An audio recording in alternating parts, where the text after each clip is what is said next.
Alright, hello everyone. In today's video, I will be discussing counterfactuals for regrets debates.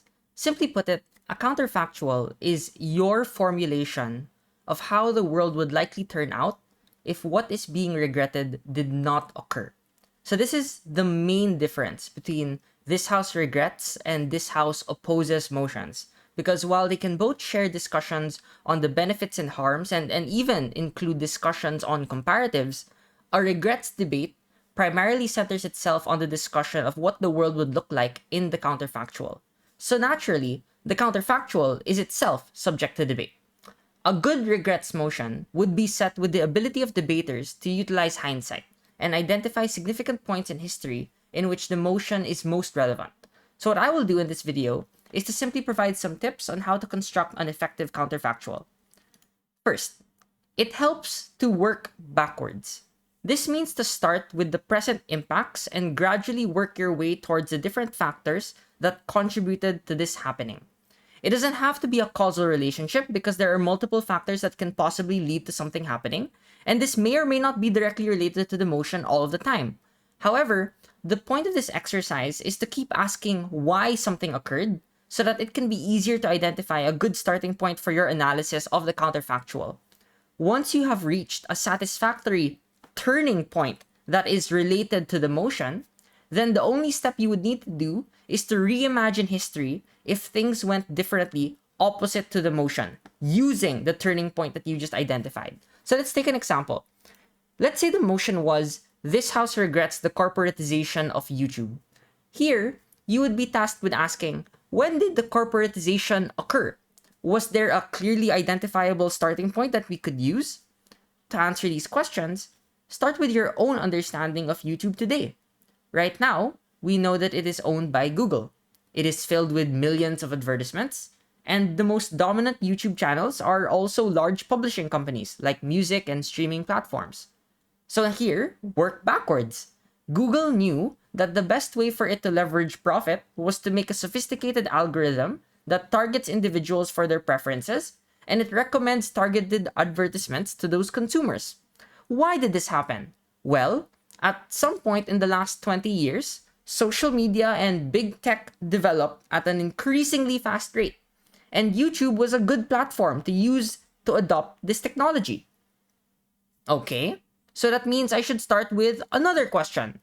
What was YouTube like before social media was as dominant? Well, before music companies populated the platform, like think Gangnam Style becoming viral, you had either smaller groups of content creators or even home videos that were harmlessly published online. The incentives were different on the platform, and that is primarily because of the differences in ownership, in corporate presence, and in technology-boosted advertising. So now, we have our starting point, and we can proceed to build our counterfactual from there if YouTube never gave in to this trend. That's the first example. The second thing that would be useful is to identify what is constant. In debate language, this is what we mean to be not mutually exclusive. This is something that will exist on both sides of the debate, whether or not what is being regretted happened. The point of this is to nuance and isolate the most relevant characteristics of the motion. For the purposes of the counterfactual, this allows you to put a scope for what the debate is specifically about, instead of having to change so much in the world. Because again, the more you argue that the world would have changed, the more assumptions you are making, and so you have to do more work to prove that the world would have been like this instead. That's not a bad thing, but it usually would not be as efficient. So again, let's take an example. If the motion were, this house regrets the shift in focus of startups from achieving profitability to expanding market share, then you might have a lot of discussion on how startups relate with larger corporations that are more established in the stock market and the economy. On both sides, it is unlikely that these large corporations would cease to exist. There are many reasons that contribute to the growth of large companies, including a trend of mergers and acquisitions, and the incentives to expand that are independent of how startups behave. So it is possible to make an argument that startups may influence these incentives, such as when a rapidly expanding startup may be acquired by a large tech company, but the broad dominance of large companies relative to startups would likely remain unchallenged whether or not startups change their focus in the motion. So making this point can be helpful for both sides of the debate. Government can now talk about how it affects individual startup stability given the presence of large companies, and op can mitigate any argument that claims to say that profitable startups will be able to eventually compete against large companies as well. And again, this started from our analysis on how large companies will continue to persist on either side given the mechanisms that are outlying in this motion.